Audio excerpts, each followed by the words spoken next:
no risk it, no biscuit.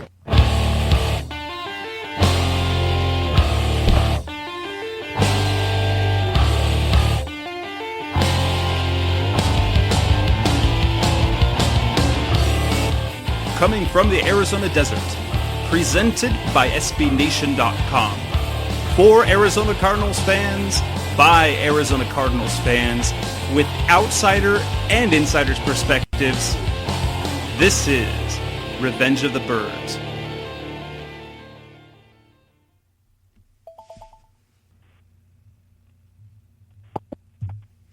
Hello, Arizona Cardinals fans. This is Revenge of the Birds Radio. I'm your host, Jess Root. And on the line, I have Seth Cox. And tonight, recording on a Tuesday night, is the tradition for our All-Cardinals show. We're going to talk about all Cardinals. The Cardinals are coming off another win, their fifth straight win, as they defeat the San Francisco 49ers in what was really kind of an ugly game, 19-13. They maintain a 3-game lead in the division with now 5 games to play. And since the bye, they are unbeaten. Kind of going through this really tough part of the schedule. When they started off after the bye at Seattle, at home against the Bengals, then on the road to San Francisco and St. Louis. And it looks like they definitely have the chance to wipe out that third quarter of the season and come away undefeated and really pretty much will have they've all but locked up the division, but with a win this weekend, they will knock the Rams completely out, I believe, mathematically. And, it's just a matter of attrition. Unless there is a complete collapse, the Cardinals will lead by 3 games with 4 games left. And, yeah, so we're in a good place. However, it was not without its cost, because the Cardinals, who entered the game against San Francisco banged up, Patrick Peterson entered the game with the ankle injury, did play and played well. He's had defensive linemen. He had 3 defensive linemen inactive. Corey Redding, Frosty Rucker, and Ed Stinson all missed the game.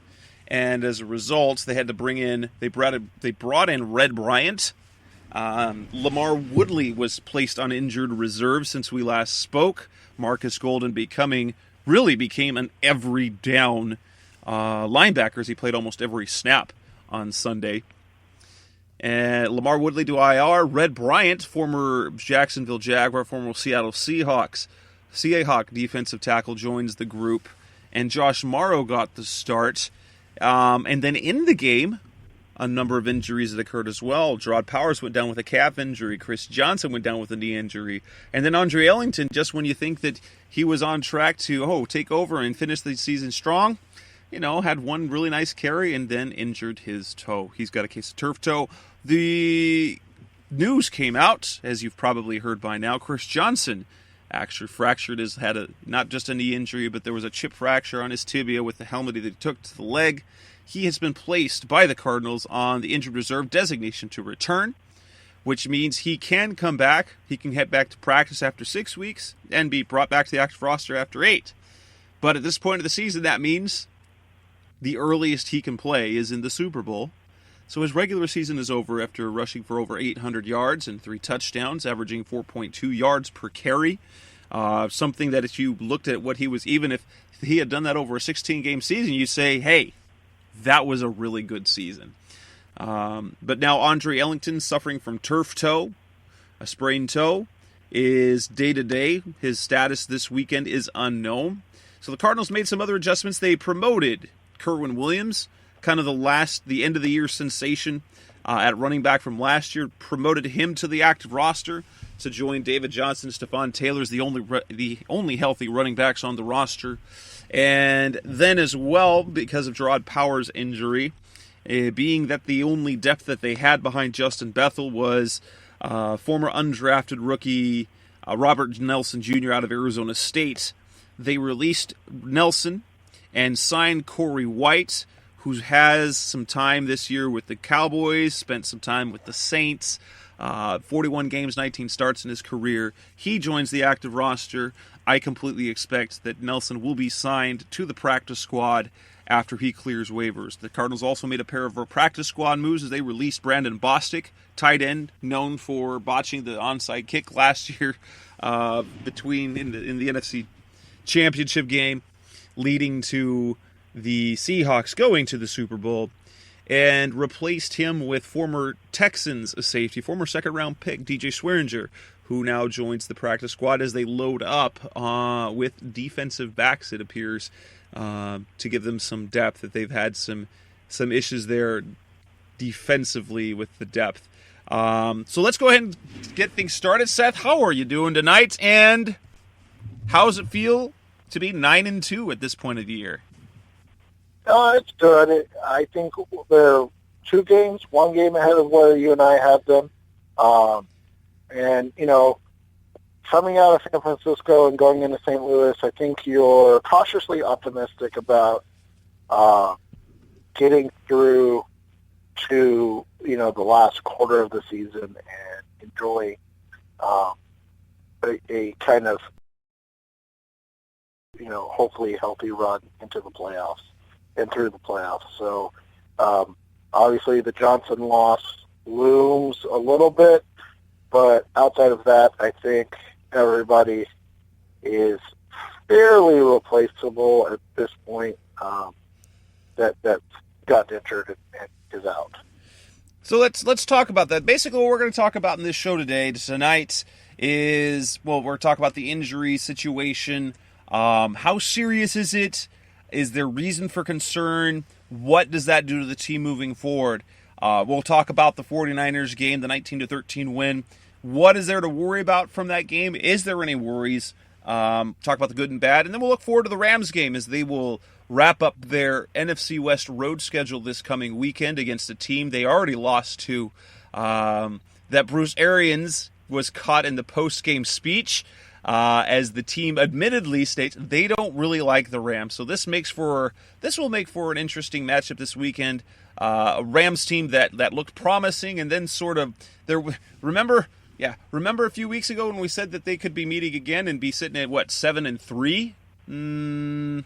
Yeah, that didn't happen. They've sort of fallen apart. And now the Cardinals have a chance to knock them completely out of contention for the division. And so let's go ahead and get started. Let's talk about the injuries. Let's lead with Chris Johnson. Obviously, that is what everyone's talking about. Chris Johnson sent to injured reserve. How big an injury is this for the Cardinals? Now, to be fair, there were some. Now, Josh Weinfuss, ESPN, taking a lot of heat from the local fan base here, and apparently, I haven't watched it, but apparently on NFL Network, also took a little bit of heat for the take where he said he basically losing him and the Cardinals lose their chance to go to the Super Bowl. Not a very popular view. What is your take on that? How big is the Johnson loss? I think it's big for something that I kind of talked about on Twitter and then obviously with you. I think the big thing is we have no idea who David Johnson is as a running back in an expanded role. We saw a little bit in the game on Sunday that having, to take the load, so to speak, wasn't wasn't to the benefit of his skills right now.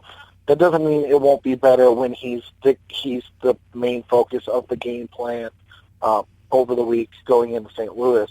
But I think there are questions that need to be answered before we just say go the opposite direction. I don't agree at all with Josh's take that they are out of the Super Bowl. The only person that they can lose that takes them out of Super Bowl contention is Carson Palmer. But I don't necessarily agree with our friend Sean Church's take either that the offensive line, that the running game is just not going to miss a beat. When we know that, one, Andre Ellington will not be healthy for the next, 5 regular season games at least, and two, that we just don't know who David Johnson is as a guy that, gets 20 carries in a game. Can he be a guy that averages 5 yards per carry?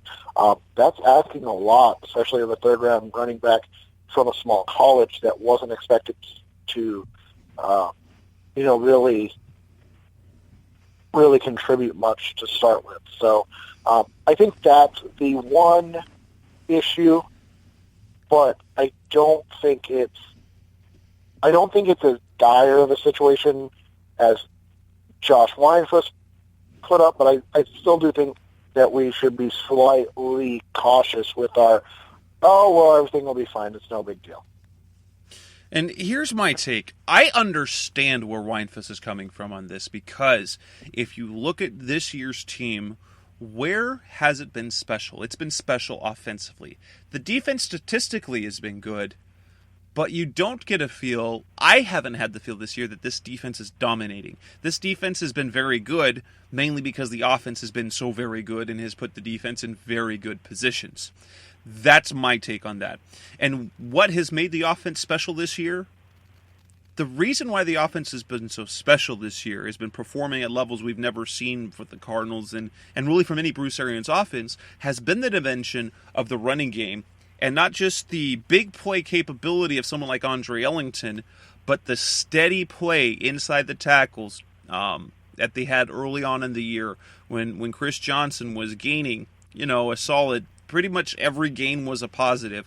And that running game became something that was respected and even, planned for. And all that did, that opened up the passing game, it opened up play action, and really, I believe, has been the biggest reason why Larry Fitzgerald has had the resurgence, and that was the effectiveness of the running game, and in part, too, because of the improvements on the offensive line. Take Chris Johnson out of the equation, you've now got what you probably have at best an average rushing attack, and I think that's at best. And that's if you haven't a healthy Andre Ellington. Andre Ellington's not healthy, so you're now down to, like we saw last year, third string, fourth string runners. Stephon Taylor steady. He's nothing special, so he's going to get you 2-3 yards. He's going to average 3 yards a carry. David Johnson, don't know what he is.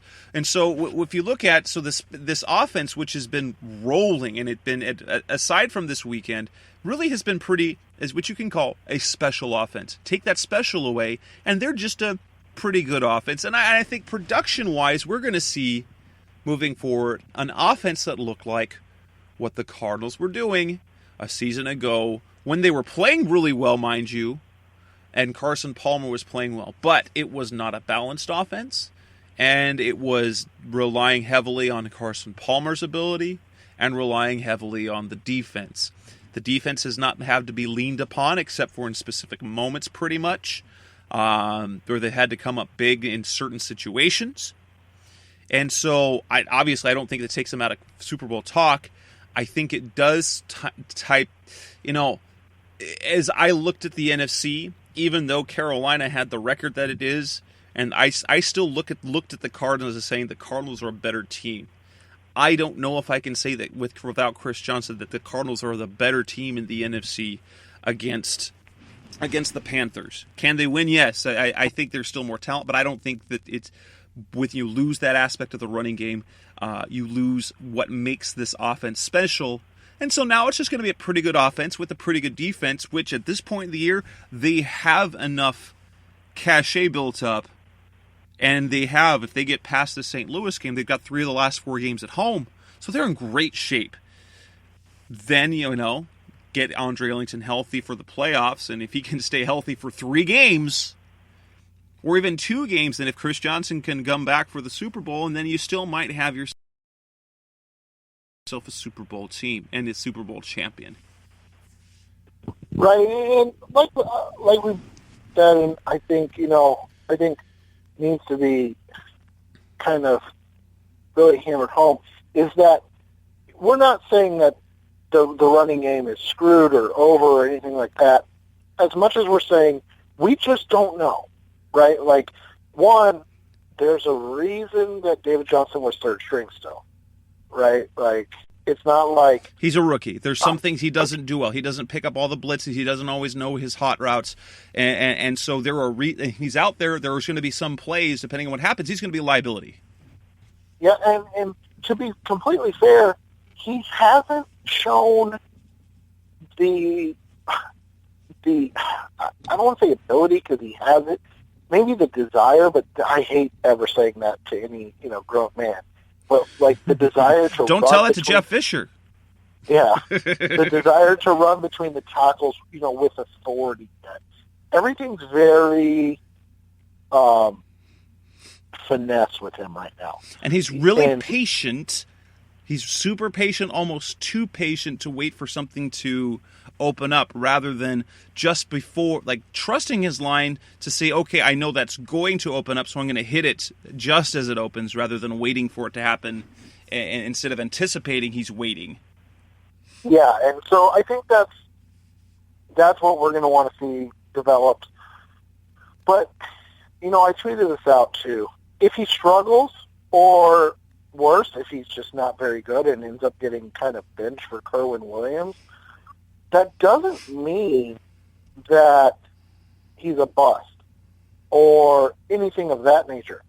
It just means he's a third-round running back that came from a spread offense that really, like, the holes he ran through in college, if you go back and look at his highlight videos and even some of his draft breakdown videos, most of his yardage was 5-10 yards down the field before he had to make a move and make a cut, make somebody miss.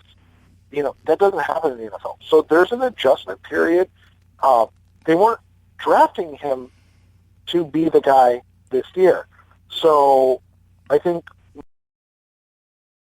we're all hoping that he will speed up that process, a la Marcus Golden this year. But if it doesn't happen, it doesn't automatically mean, oh, well, he's a bust. The Cardinals need to find a running back in the off season or in the draft. No, it just means that he might need a couple, more, either another year or maybe another 2 years before he is up to speed completely.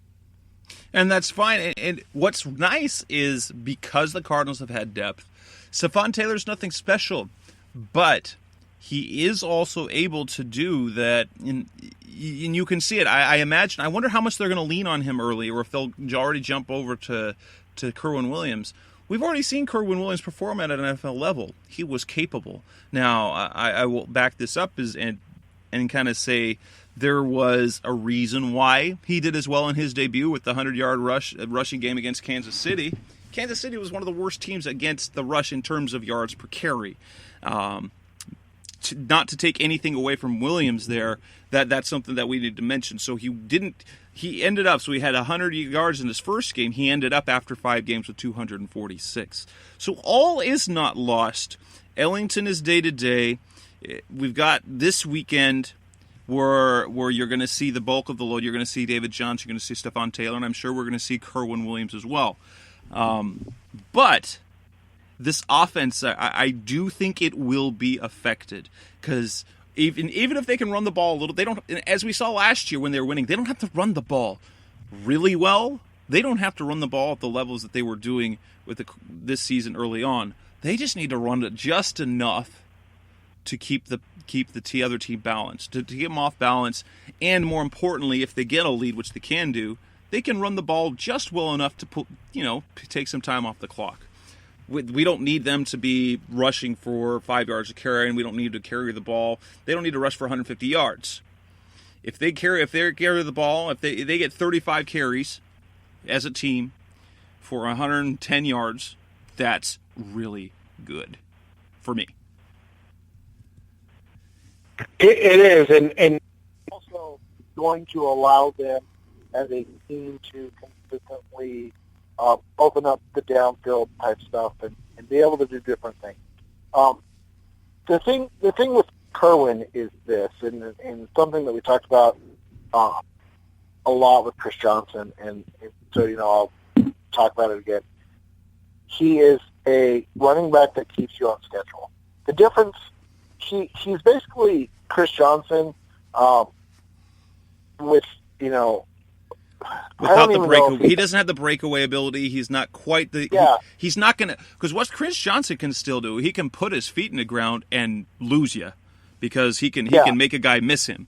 Kerwin Williams Yeah, doesn't necessarily do that. exactly. So, but he, like I said, he'll keep you on time. He'll keep you working, your offense working, and he'll give you that, 3.5 to 4.5 yards per carry in a game, and like I said, keep the offense in flow where it needs to be. So, that's what they need. I think, obviously, the hope is David Johnson just kind of, what's the word I'm trying to say? The hope is that he Flashes? ends up getting, he ends up just, getting it and becomes the elite, not even elite, just the very good back that we all hope he can be, and that his measurables and skills say. And me for David John, he doesn't have to be great. If he can flash one, if he can bust like Ellington did, or even when we saw back in the day with Lerod Stevens-Howling, they didn't run the ball well necessarily between the tackles. Well, Lerod didn't, but he would bust out big runs, which would mitigate the ineffectiveness of the running game otherwise. Moving on from the running backs, there are a couple other injuries. In fact, we have some situation across the board. The Cardinals did not play well on the defensive line on Sunday. We'll get into that a little bit more when we talk about actually the game. But as we look at it, and Bruce Arians said on Sirius XM NFL Radio on Tuesday night that he believes that probably both Corey Redding and Frosty Rucker will be out this weekend against St. Louis. That loss of Rucker, I think, is noticeable, and it changes how that defensive line looks. Redding is one thing, because you can replace his 10 snaps a game or whatever he was getting with guys like Morrow, like guys like Stinson. But when you lost Rucker as well, it was different than when they lost Darnell Dockett last year, and they had Rucker to step in. They don't have a player of his caliber behind him, and I think it really has affected the physicality of that defensive line. So I'm more worried about how that defensive line plays this weekend without Frosty Rucker than I am, honestly, with the running game without Chris Johnson. If the Rams hadn't been so awful, I'd agree with you. And maybe, hopefully they don't, but maybe they get healthy this week against the Cardinals. So maybe they start Nick Foles anyway, and then Nick Foles looks good because he was good against the Cardinals every time he plays. Yeah, exactly. but I do agree with you because of this. It's a short week. If he doesn't play on Saturday or Sunday, he's probably not going to play on Thursday, right? On a short week, but maybe that's why they hold him out. I don't know. So. But going up against, the best running team in the NFL, in the Vikings, and the best running back in the NFL coming, you'd prefer him not to play against a struggling Rams team and hope that the rest of your talent can, kind of deal with it, but we'll see what happens. Rutgers a big one right now because there seems to be a lack of plays being made, right, by the defensive line, and he's the guy that's been making them. There's been a game or two when it's Calais, and there's other games, and Bruce Arians has not been afraid of calling him out, and I noticed it during the San Francisco game. Calais was invisible. Yeah, invisible is, he is, but he's also creating for other people. I've said this before, right? The front seven is not as talented as they're playing. And I think we're overly or they're, playing above their head, so to speak. So we're expecting more. But when you look at the talent on the front seven, I mean, like we said before, outside of Calais in what has been this year, Frosty, and then Dayon, probably in 75% of the plays run. Maybe Marcus Holt, but do many other guys in the NFL or on this team really, get a lot of reps in the NFL? Josh Morrow's played well too, but he's having, he does similar stuff to Campbell right now, where Campbell's taking on double teams and things of that nature, and Morrow's doing it kind of against single dump. So I don't know. I want to see more overall from the front seven, but I think we're getting to the point where attrition's setting in, and they were already thin to begin with. So there are going to be some questions, in things to watch moving forward. And for me, I've over at Revenge of the Birds. For those of you who are new to the show, this is the podcast that accompanies RevengeOfTheBirds.com, our SB Nation Arizona Cardinals site, a site that, a shameless plug, that happens to be the one site I run, and I write most of the content for it. Seth contributes as well. But there's been a notion how Morrow might need more playing time, and I always disagreed. I like Morrow in the role that he's been playing, where he is a role player for what he's come in. He is basically, depending on how they have a 5 technique, a 9 technique, sometimes kind of an outside linebacker, basically a poor man's Matt Shaughnessy, but only for nickel packages. And he's been really good there. He's around the ball a lot. Then you put him in a starting role where he has to do Frosty Rucker things. I don't like that as much. And I think if you play him more, that's when you start seeing diminished returns. He's a high-energy player. He's intense. But if you play him more than, say, 20 snaps a game, you're going to see that intensity wane.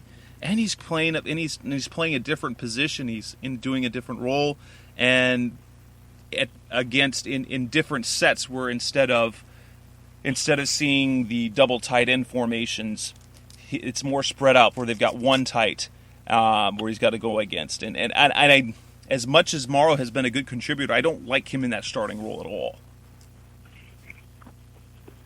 No, I agree. It's definitely not optimal. They want to do. So the question becomes, how can they maintain through this little stretch where they face some good running backs, Todd Gurley and Adrian Peterson? I think they can.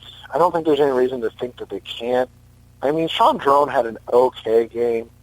I think we continue to be concerned. Maybe concerned is not the right word, but maybe it is. Concerned about the lack of consistent pass rush, and that's kind of our one area where we keep beating on that drum all year. But I think as bad as the injuries have been, there's only been the one game with Gurley, right, where a running back has really killed. Yeah, Gurley destroyed them. Le'Veon Bell wore them out in the fourth quarter. They just weren't able to stop him. But he's also, to be fair, probably the 1B. Yeah, he's the 1B to the 1A that is Adrian Peterson. So now, like I said, you're kind of nervous because you have Gurley and then Peterson in back-to-back games on a short week. Again, in usually two teams that like to run the ball, but maybe they're dumb and they allow Bruce Arians to get in their head and they decide to throw the ball around a little bit, and that helps out. Yeah, maybe. The other injury of concern to me is that of Gerard Powers. Absolutely. Completely undervalued by the fans, and we saw it in the game. As soon as he went out, all of a sudden they were really able to attack Justin Bethel. The tight ends were more effective. I think all of it just got a little worse for wear. And Bethel played well. It's just, I will say, Bethel is definitely really lost. He does. Bethel is a more talented player physically. They said it again. Tyrann Mathieu was on the record saying he is every bit as physically gifted as Patrick Peterson. Now, the thing is, Patrick Peterson really put it together till this year. Physical talent didn't do him much good last year, and he was very average at best. Bethel's kind of the same way. He makes some plays. He does. But he's not the coach on the field that Powers is. Powers does a lot of other things. Now, I don't know if you mentioned the tight ends. I wonder if that affects where Tony Jefferson lines up, because he hasn't been nearly as effective against him. There's been some plays where you say, oh, there we have the 49ers game. You had the Browns. Granted, Cleveland's tight end is Barnett. She's really good. So no one's been stopping him, really. No one. But yeah, I'm worried about that. Not necessarily because Powers gets beat. I'm sure Bethel will get beat a few times, and he'll have a higher upside. But I don't think you're going to get the level of consistency, and I don't know how much that will affect the overall plays around one another with those defensive backs. And then, of course, is the depth after that, because now when you have their speed package, normally that's Bethel coming onto the field. Who will that guy be now? Will that be newcomer Corey White?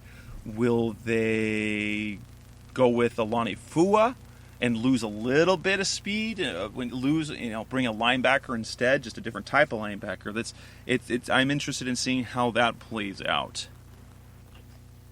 Yeah, the usage is going to be interesting moving forward, because that's what people don't get about Powers is its versatility plus reliability.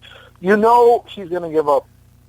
He's going to give up catches, because every corner does, outside of the great ones. So everything that happens to Powers is magnified by the fact that Patrick Peterson is playing so well.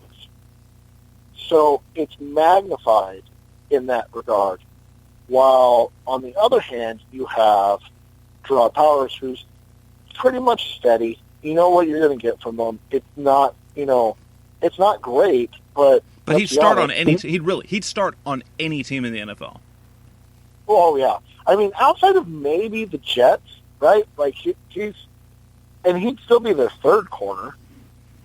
Like people don't understand that, and it's easy to hate on him. But I think we even saw in the short amount of time after he left the game that he really helps this team. And so it's going to be interesting to watch what happens, because now, yes, you do have Bethel, who has played well in spurts, but he really needs to put it all together. He's super talented, like they've said before. He's the best special team player in the NFL. You hope that doesn't affect that portion of it. And you just kind of, go from there, figure out, okay, who's this Corey White guy? Honestly, you texted me before. I have no idea. Like, I've never seen him play. And then you have, do you go with... Oh, I forgot. More heavy... It's going to be Britton Golden. That's what's going to happen. It's going to be Britton Golden. Well, he's working out at TV right now. But I think that'll be the plan. This week, though. I think that'll probably be the plan, because that speed package when they go 7 DBs, I think that's what that'll be. He will come in for those handful of plays, and he'll have a real limited role. Because I can't imagine that White. Well, maybe that's why they signed him after. Well, but they haven't had any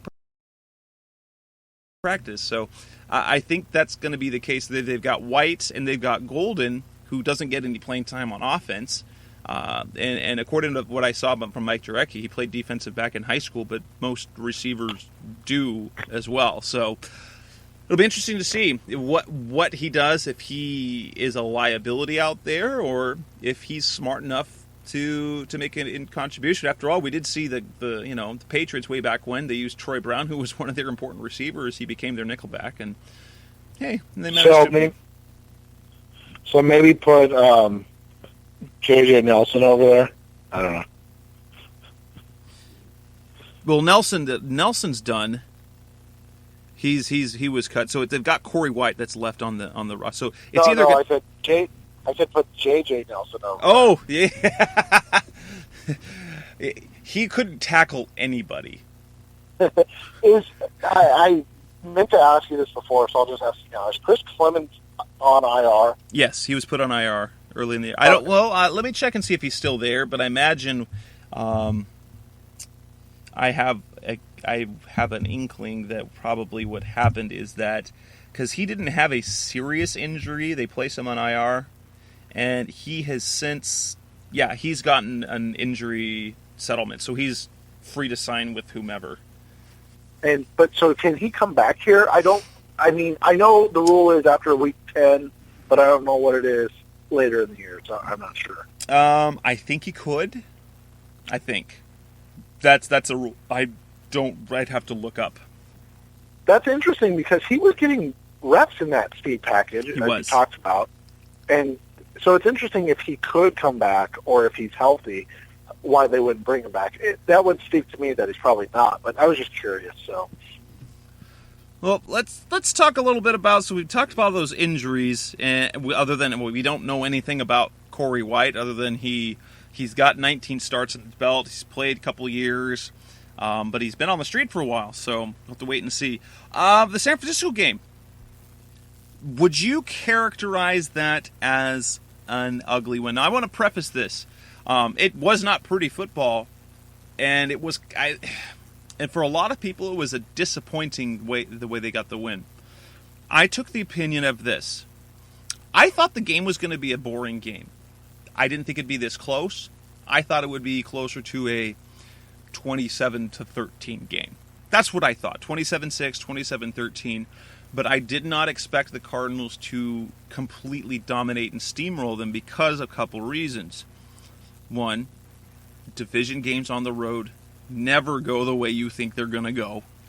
Two, this was a 49ers team that got embarrassed earlier in the year. And as bad a football team as they were, there's one thing football players can rally around is the fact that they don't like to be embarrassed. And so they will rally and scheme to play differently. So I expected that 49ers team to come out and compete. As we saw, as a bad team goes, they couldn't get over themselves with the penalties and they couldn't overcome questionable calls. And in the end, it was Blaine Gabbert still who was playing quarterback and who looked as in my preview, Dave Fucilla said that, it looks like Blaine Gabbert could have an Alex Smith type ceiling. There were a lot of Alex Smith things that he did. That being said, after the game was over, division or road game, there's no such thing as an ugly win when it comes to playing on the road in your own division. There's just wins and there's losses. In this case, I have no problem. I wasn't overly worried. There was minor concern. I never felt that the Cardinals were going to lose that game. And in that, I say, when you're playing in the NFC West and you're playing on the road, there's no such thing as an ugly win. There's only wins. I think the only concerning thing coming out of that entire game, outside of the injuries, obviously, was just how bad the red zone offense was again. Right? Like, for the Seattle and Cincy game, everything was back to normal and everybody was happy. But, that was the stuff of nightmares. In that one series in particular where it took, 9 tries to get to the end zone? What was it? I think the whole drive was 9 plays, but but if you took the penalty, if you can count the penalties, I think they're like 9 plays or 9 snaps, like inside the 5. It was. Yeah. I mean, now in fairness, there were every single pass interference call was a legitimate pass interference call, but dang. They just got, and what was that? Really, what in the world were they doing? Putting Carson Palmer at wide receiver, Drew Stanton at quarterback, and then just handing the ball to Chris Johnson. I didn't get that at all. And him get his leg broke on that play. Wasn't that the play? I think it was. In fact, I think it might have been. So it was. It was just. I get doing stuff like that every once in a while because you put it on film, and then teams have to keep it in the back of their mind. So I get that, but. Even with the pass interference calls, I think there was only one ball that was even catchable, and that was the one to the tight end that the linebacker didn't turn around on. Like, every other pass was just not even close. The runs there was no push up front. David Johnson on the first run, why they tried to go wide with him, that's part of what we talked about earlier, the concern about him failing to realize that you have to be decisive in your movement. And in that play, he was waiting for that play to open up. He should just run for the pylon. He would have been better off. Yeah. Or just cut it up earlier and stick your head down and say, I'm 6'1", 225. I'm gonna run you over. But he like you said, he kind of waited, and it was like, oh crap, everybody's here now. Yeah, there's no field left, and that sort of thing that's the sort of thing you see from a young running back, where his speed outdoes everyone else. And when you have the wider hash marks, you have more field. You have more field to do that, and so you can wait. And when he's faster than everyone else on the field, you can do that. Now in the NFL, he might be faster than almost everyone else on the field, but it's not that's not a significant difference anymore. Yeah, so I think that was really, I mean, defensively, we're going to hit on it every week until it just is consistently better. Like we said, the Bengals game was the best one so far, but another semi-effective pass rush again. Freeney gave him nothing. Okafor really gave him nothing. It was only Golden who was doing anything at all.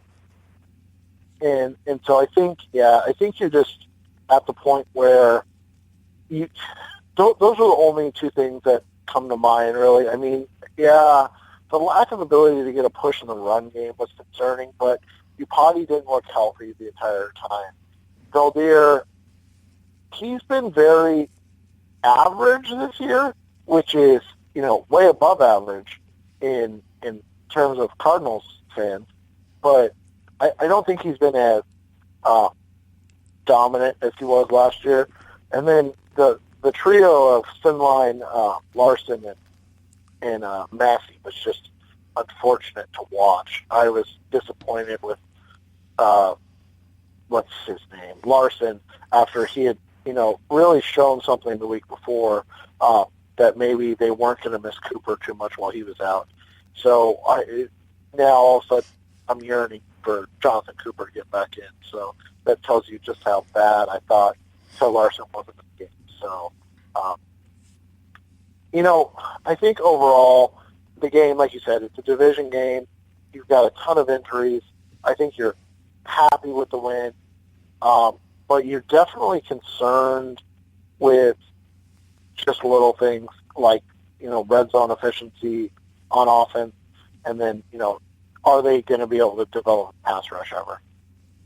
Well, and looking ahead, you like seeing games like this in some ways, because these aren't the Patriots with all the weapons, or the 2001 Rams, or the 1999 Rams, or whoever they are. They're not going to steamroll everyone.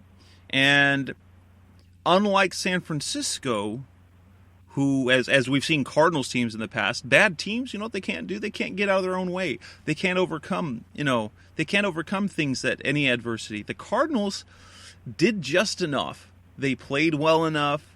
They weren't great offensively. They were outgained. They let Blaine Gabbert sort of move up and down the field. But after the first 4 or 5 plays where they were getting gashed in the run game, they really shored up the rush defense. And again, Chandler Catanzaro doesn't miss that extra point. And there's, at best, you're looking at maybe overtime, maybe. And in the end, they still won. They didn't play great, but they didn't play terribly. It was just an ugly game to watch, and some of that was because you're playing a really bad team, and they still are a physical team. We saw them manhandle a Minnesota team who now is one of the best teams that are playing in football right now. They completely manhandled at the beginning of the year. It's that same team. And so you look at that 49ers team. They had pride. They were excited going to week 1. They manhandled Minnesota.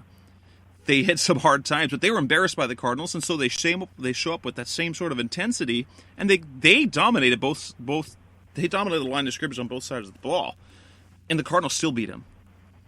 So that's good. Oh no, it definitely is. And like that road game, especially again in a division where I don't think they've ever gone not ever, but in the Bruce Arians era, they've never gone better than 3-3, right? Correct. Or they 3-3 last. Yeah. So, they progressed each year. I think they went 2-4 to 3-3, and then they've got the 3 wins so far.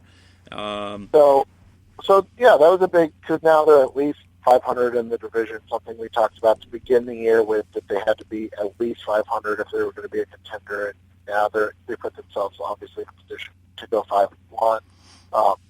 This week's game is going to be interesting because St. Louis is really awful right now, like really awful. But for some reason, they always play well against the Cardinals. And yes, and this is a team that matches up well with the Cardinals because they have a physical front. They keep hurting quarterbacks, and so it's always when you play them, you're like, please, please, please, please, please, please, please.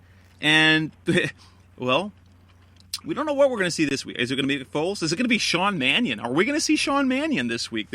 I wouldn't be surprised. But I do worry a little less now. Now, after the Cardinals play the way they played on Sunday, I'm actually a little less concerned about how this game goes. And I'm not concerned about focus at all. This is a team the Cardinals already lost to, and they lost to at home. I'm not worried about focus at all. They want to go in and beat that team. They don't like the Rams. They already lost to them. They want to beat them. Add to that, they won a game that they didn't play particularly well in. I think execution will be much better. I don't think it'll be a blowout. I don't think, because, St. Louis will show up more this week than they did against Cincy. But I foresee this being a competitive game. But this is a St. Louis team that just lost 37-13, I think it was, at home to the Chicago Bears. So they've kind of, don't tell St. Louis fans, but they've kind of quit on their coach.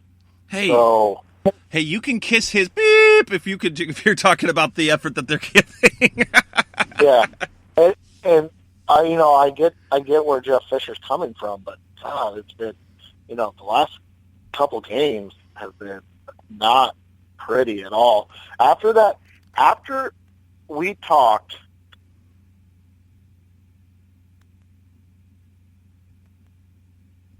You there, Seth?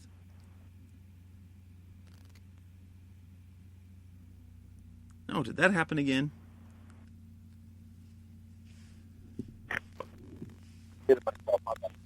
So after they lost to Green Bay, so they beat Arizona, and then they lost to Green Bay, and then they beat up on Cleveland and San Francisco to get to, I think they were 4-3. They were, and then we were saying there wouldn't, after the next 3 games, it'd be very, very likely that they could be sitting at 7-3 when they entered that game against Cincinnati. And you know what they did? They went in, they played a great game against a very, I should say, very good is probably a fair assessment. A very good Minnesota team. They lost in overtime. It was in Minnesota. It was cold already. Understandable. And then they just folded shop ever since. Then they just get blown out by Chicago the next week at home. Then, they have, after that game, they have Baltimore, and they lose by a field goal to the Baltimore Ravens. Even though it's in Baltimore, they still lost. And then they just get absolutely killed by Cincinnati. Again, granted, it was in Cincinnati, but this is a Rams team that beat the Cardinals at home. And I know transitive property doesn't work in football, but yeah, this is a team that beat the Cardinals at home and then lost at home to the Chicago Bears by 20 or by 3+ or 4 scores, and then lost to the Cincinnati Bengals, on the road by 4 scores. So this team they've given up. And while you're right, road games in the division are always difficult. This is one of those games that you look at and you go, all right, if the Cardinals don't win, maybe there are some things to be concerned about.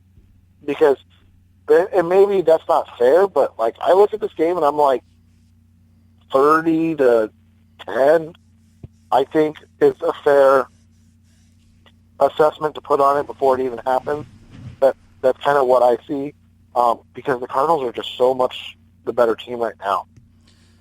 And Gurley's not running the ball well.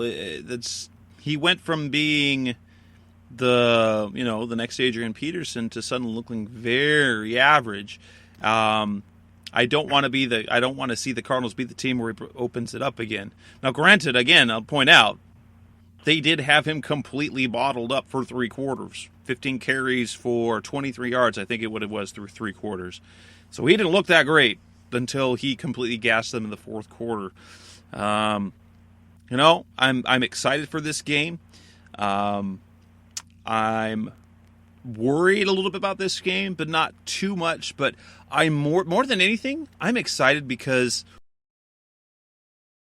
what I thought was only a faint possibility, the Cardinals are in position to do, and that is to sweep this 4-game 3rd quarter where 3 of the games are on the road. They have all 3 of their division games on the road, and then a Sunday night game against a very good Bengals team.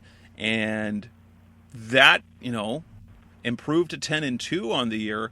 What have you got? You've got yourself a team that is really put themselves in ideal position to run away with their division, to be in possession, to get that number 2 seed, playing 3 potential playoff teams, but all at home.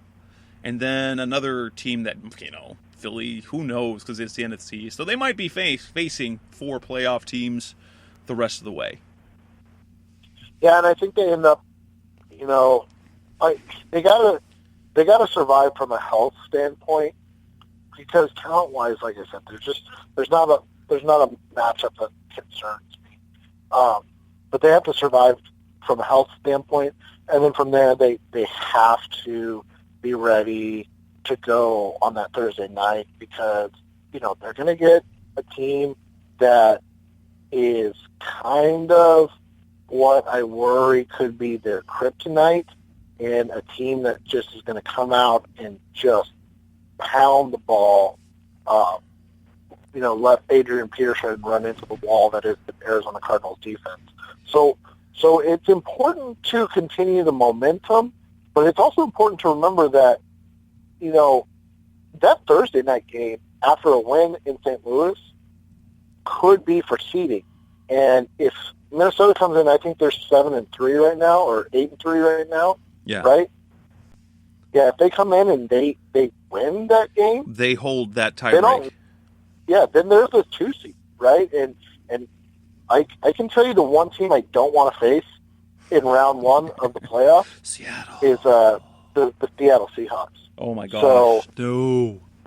Let's take care of business in St. Louis. Let's continue to take care of business, and let's be ready to kind of put all comers, so to speak, in the rearview mirror when it comes to seeding. Yeah, you're probably not going to get the 1 seed. That's probably too far gone at this point. But that 2 seed can be locked up with a solid 4-day stretch of football, and then you go from there. And like I've said many times on this show, I want Week 17 to mean nothing. I would really, really like to be in a position with number 2 seats locked up. They could just throw up Matt Barkley, give him a start for no reason at all, except that it will be against Seattle, and I do sort of like the idea of knocking off Seattle in Week 17 and knocking them out of the playoff contention, which very well may be the situation. Now, if Seattle's already locked up a playoff berth, and the Cardinals already locked up number 2, lock away Carson Palmer, lock away, put Matt Barkley out there, see what he can do. Let the Seahawks bury him in Week 17, and then get the week off, and then get to play whomever, and then let Seattle go somewhere else and hopefully lose to Minnesota then. Oh, I agree that, and I think I go back and forth. I go back and forth whether I'd rather everybody get to relax for 2 weeks in Week 17 and then a bye, or if I'd really like that Week 17 game to be important for Seattle and have to be important for them to make the playoffs. And the Cardinals, having already locked in the 2 seed, would be able to kind of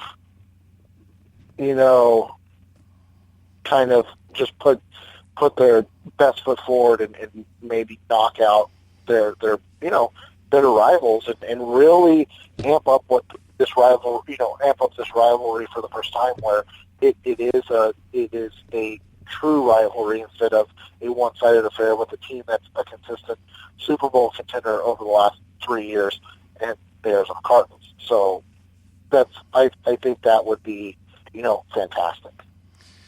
All right, Arizona Cardinals fans, that should give us a wrap for the latest, our 101st show of Revenge of the Birds Radio. This is our All-Cardinals show. We've talked about the Chris Johnson injury and several other injuries and how it would impact the Cardinals. We talked about the 19-13 win over the San Francisco 49ers. Ugly or not, it's another win, what it means moving forward. And then look ahead to the Rams. And then we've got the fourth quarter of the schedule coming up after that.